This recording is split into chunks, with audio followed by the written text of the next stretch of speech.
খান্তবুড়ির দিদি শাশুড়ির 5 বোন থাকে কালনায়। না, আমরা কেউ খান্তবুড়ির দিদি শাশুড়ির 5 বোনের খোঁজে কালনায় যাইনি। গিয়েছিলাম মন্দির নগরীর খোঁজে। কলকাতা থেকে খুব বেশি দূরে নয়, শিয়ালদা বা হাওড়া থেকে 2.5 ঘন্টার মধ্যে পৌঁছে যাওয়া যায় ভাগীরথী পশ্চিম পাড়ে অবস্থিত এই মন্দির নগরীতে।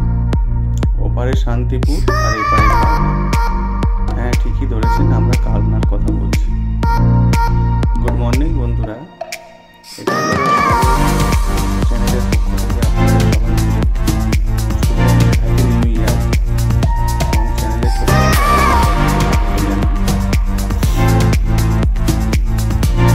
তাহলে চলুন কালনা আমি আরো এখানে ভিডিও করে চলেছি। বিষ্ণুপুরকে মন্দির নগরী বলা হয়, আবার কালনাকেও নগরী বলা হয়। কারোর সাথে কারোর দুটি শহর তার আলাদা আলাদা বৈশিষ্ট্য নিয়েই আমাদের পর্যটন মানচিত্রে উজ্জ্বল স্থান দখল করে নিয়েছে। তবে আজ শুধু মন্দির নগরী কালনার কথা বলব, যেখানে ইতিহাস, ঐতিহ্য, কিংবদন্তি আর ধর্মীয় ভাবাবেগ সব মিলেমিশে একাকার। এখানে রয়েছে মহাপ্রভু শ্রী গৌরাঙ্গ, শ্রী নিত্যানন্দ প্রভুর স্মৃতি বিজড়িত অনেক স্থান। রয়েছে ঐশ্বর্যপূর্ণ টেরাকোটার অলঙ্করণে সমৃদ্ধ মন্দিরাজি। পঞ্চদশ ও ষোড়শ শতাব্দীতে বিভিন্ন পুঁথি কর্তা মঙ্গলকাব্যগুলিতে এই অঞ্চলটিকে অম্বিকা বা আম্বুয়া বা আবুয়া নামে উল্লেখ করেছে। তবে থেকেই বর্তমান জায়গাটিকে নামটিকে বলা হয় অম্বিকা কালনা। তাই বিদ্যুজনদের মধ্যে অম্বিকা নামে প্রাচীন, কালনা নামটি অর্বাচীন। কারণ কালনা শব্দটি যার অর্থ সেই সময়কার বিদ্যুজনের ক্রমাগত আন্দোলন এবং প্রশাসনিক দরবারের ফলে 1932 সালে জায়গাটির নাম হয়েছিল অম্বিকা কালনা। কারণ অনুসারে জায়গাটির নাম হয়েছিল অম্বিকা। আবার অম্বিকা নামটি খুব ঠান্ডা। কারোর মতে দেবী সিদ্ধেশ্বরী হলেন অম্বিকা, আবার কারোর মতে দেবী মহিষমর্দিনী হলেন অম্বিকা। আমরা ঠিক 11টা নাগাদ পৌঁছে গিয়েছিলাম অম্বিকা কালনা স্টেশনে। সেখানে আগে থাকতে ঠিক করা হয়েছিল 5টি টোটোতে আমরা রওনা হলাম কালনা শহরের পরিদর্শনে। সিদ্ধেশ্বরী মন্দির, এই যে দেখুন। প্রথমেই আমরা কালনার অধিষ্ঠাত্রী দেবী সিদ্ধেশ্বরী মন্দিরে গেলাম। মন্দিরের প্রতিষ্ঠাকালটা আমার ঠিক জানা নেই, তবে ওখানকার স্থানীয় লোকেদের সঙ্গে কথা বলে মনে হলো 1739 সালে মহারাজ চিত্রসেন এই মন্দিরের সংস্কার করেছিলেন। মন্দিরটির উঁচু ভিতের ওপর চোরা বাংলা শৈলীতে নির্মিত। মন্দিরের প্রবেশপথ হচ্ছে ত্রিখিলান যুক্ত। এখানে কিছু টেরাকোটা কাজ রয়েছে। দেবী মূর্তি নিম কাঠে তৈরি।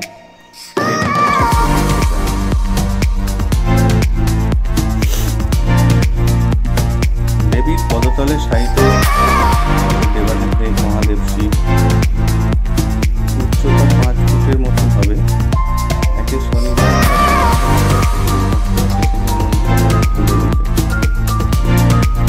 ছোটখাটো একটা লাইন পড়ে গেছে। চত্বরে রয়েছে 5টি শিব মন্দির। এর মধ্যে একটি মন্দির প্রতিষ্ঠা করেছিলেন মহারাজা পূজক, যাদের মাতা লক্ষ্মী কুমারী দেবী। আরেকটি শিব মন্দির বর্ধমান মহারাজার কোষাধ্যক্ষ রামচন্দ্র নাগ 1747 খ্রিস্টাব্দে প্রতিষ্ঠা করেছিলেন। এখানে একটি হাড়ি কাঠও দেখতে পেলাম আমরা। এক সময় এই মন্দিরে বলি হতো, তবে এখন আর হয় না।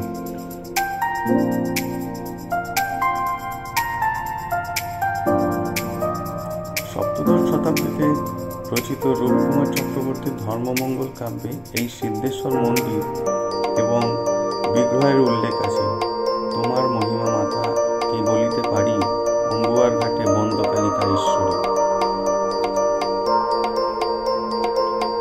তারপরে আছে সাধনা কুঞ্জ মন্দির। সিদ্ধেশ্বরী মন্দির উল্টো দিকেই রয়েছে কালী মন্দির।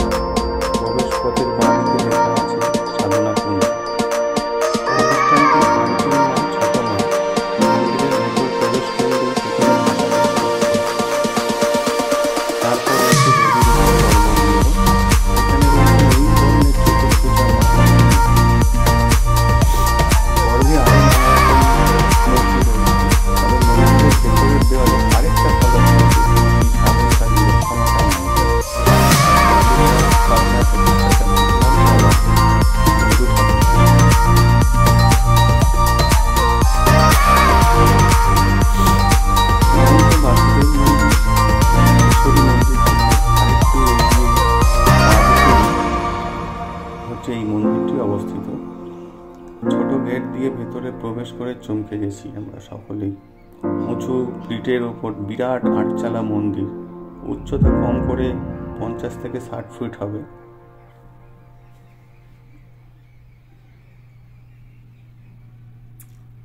সামনে কি খিলানযুক্ত প্রবেশপথ রয়েছে।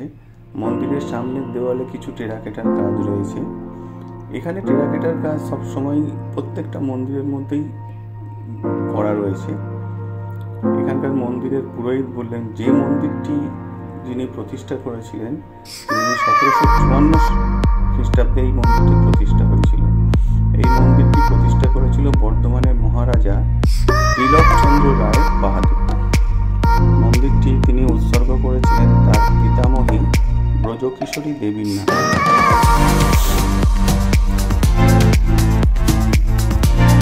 গ্রাম্য এলাকায় ভীষণ ঠান্ডা তো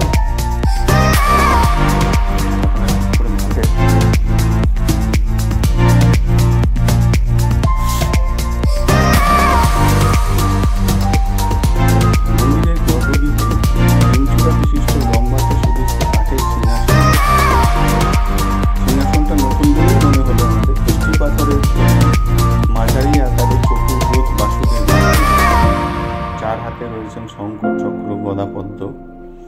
এছাড়াও রয়েছে রাধাকৃষ্ণের মূর্তি, গোপালের মূর্তি, নৃসিংহদেবের অষ্টধাতুর মূর্তি। এরপরে আমরা চলুন নিয়ে যাই জগন্নাথ মন্দিরে।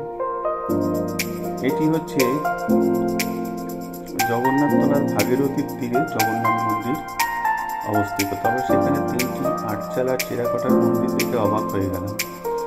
দুটি মন্দির পাশাপাশি একটি উঁচু ভিতের উপর প্রতিষ্ঠাতা, আরেকটা মন্দির একটু তফাতে। ছোট জায়গা এই 3টি মন্দিরের মধ্যে এই মন্দিরটি হচ্ছে বর্তমানে জীর্ণ এবং জরাগ্রস্ত।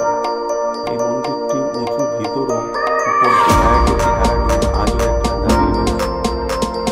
মন্দিরের ওঠার সিঁড়ির অবস্থা ভয়ঙ্কর।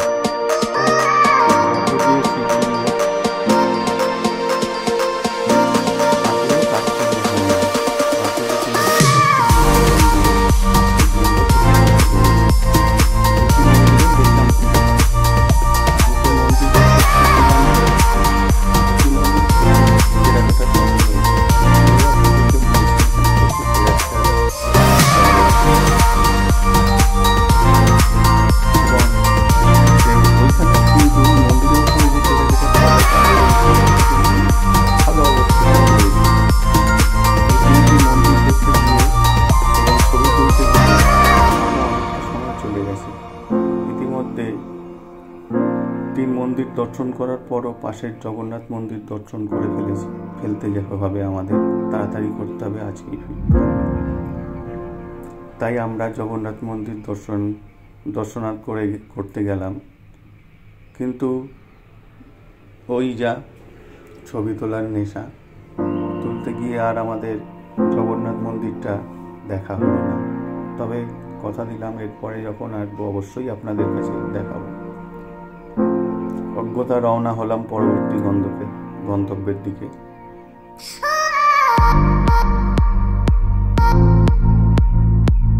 এরপরে আমরা চলে গেলাম গোপালজির মন্দিরে। এই মন্দিরের উঁচু ভিতের ওপর টেরাকোটার অলঙ্করণ সমৃদ্ধ 25 চূড়া বিশিষ্ট মন্দির। মন্দিরটি স্থাপিত হয়েছিল খ্রিস্টাব্দে। গর্ভগৃহে প্রবেশপথে রয়েছে ত্রিখিলানযুক্ত প্রবেশপথ। এবং দেওয়ালে প্রচুর টেরাকোটার অলঙ্করণ রয়েছে। গর্ভগৃহের সামনে রয়েছে লম্বা বাড়ি। এখানে আমরা দর্শন করে চলে যাই মহাপ্রভু। এখানে মহাপ্রভুর শান্তি দর্শন। মন্দিরের প্রবেশ নিচে মূল প্রবেশের পথের দুদিকে খিলানাকৃতির বন্ধ দরজার অনুকৃতি রয়েছে। উপরে ত্রিখিলালযুক্ত লম্বা বারান্দা। প্রবেশপথের তোরণের ওপর নিচ অংশে নানা রকম অলঙ্করণ সমৃদ্ধ।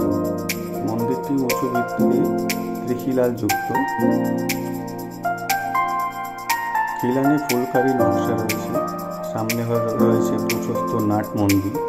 মন্দিরের ভেতরে দেয়ালে শ্রীকৃষ্ণের লীলা আর নানা রকম ঘটনার মোটিভ করা রয়েছে। এই মন্দিরে রয়েছে মহাপ্রভুর স্মৃতি বিজড়িত দুটি জিনিস। একটা হলো নৌকার পৈঠা, যেখানে মহাপ্রভুর স্বহস্তে লিখিত ভাগবতের কয়েকটি শ্লোক আছে। আরেকটি হলো মহাপ্রভুর পুরানো তালপাতার পুঁথি। তবে এই দুটি দ্রষ্টব্য সবাইকে মন্দিরের পূজারীরা দেখতে দেন না, তাই আমরা দেখতে পাই না।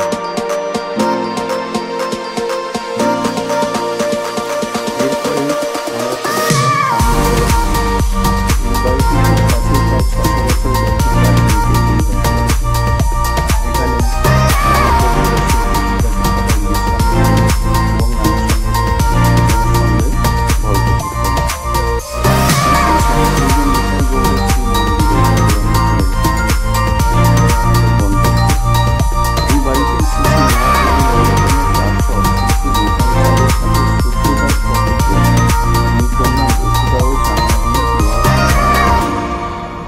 পরবর্তীকালে শ্রী নিতাই চাঁদ তার স্ত্রীকে নিয়ে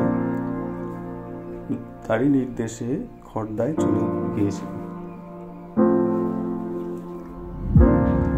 আমরা এই বাড়িতেই দুপুরের ভোগ প্রসাদ গ্রহণ করলাম।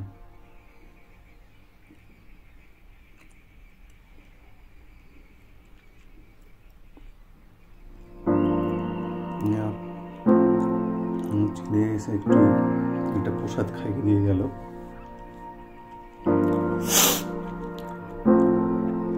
এরপরে আমরা গেলাম 108 শিব মন্দির নবকৈলাস। এই মন্দিরের চত্বরে একটি বিন্দুকে কেন্দ্র করে দুটি বৃন্তে রয়েছে মোট 100টি শিব মন্দির। ছোট ছোট বৃত্তে রয়েছে 34টা, বড় বৃত্তে রয়েছে 74টা।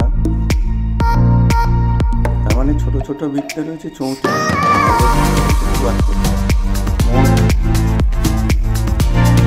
100টার মতন আটচালা সুন্দর শিব মন্দির। বড় বৃত্তের শিব মন্দিরে একটি গর্ভগৃহ পর্যায়ক্রমে একটি সাদা শিবলিঙ্গ, একটি কালো শিবলিঙ্গ। ছোট বৃত্তের শিব মন্দিরের গর্ভগৃহে রয়েছে সাদা শিবলিঙ্গ। অনেকেই একে নবগ্রহ বলে থাকে। আর কালো শিবলিঙ্গের অর্থ হলো রুদ্রশিব, আর সাদা শিবলিঙ্গের অর্থ হলো সদাশিব। তবে এই বাইরের দুদিকে উঁচু ভিতের ওপর যে আরো দুটি পঞ্চরত্নের শিব মন্দির রয়েছে, যার একটির নাম হচ্ছে জলেশ্বর আর একটির নাম হচ্ছে রত্নেশ্বর। এরপরে আমাদের গন্তব্য হচ্ছে রাজবাড়ি মন্দির কমপ্লেক্স, তারপরে রাসমঞ্চ এবং লালজি মন্দির আর রূপেশ্বর মন্দির।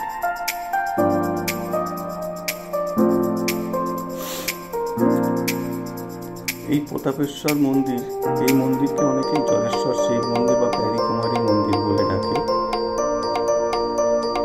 অভিহিত করে। এই মন্দিরকে একটি ছোট ছোট গল্প আছে, যা অনেকটা ভাওয়াল সন্ন্যাসীর মতো।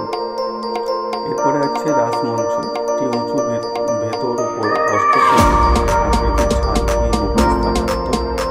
বাইরের দিকে 8 3টি করে মোট 24টা দরজা রয়েছে। তারপরে চলে গেলাম লালজি মন্দির।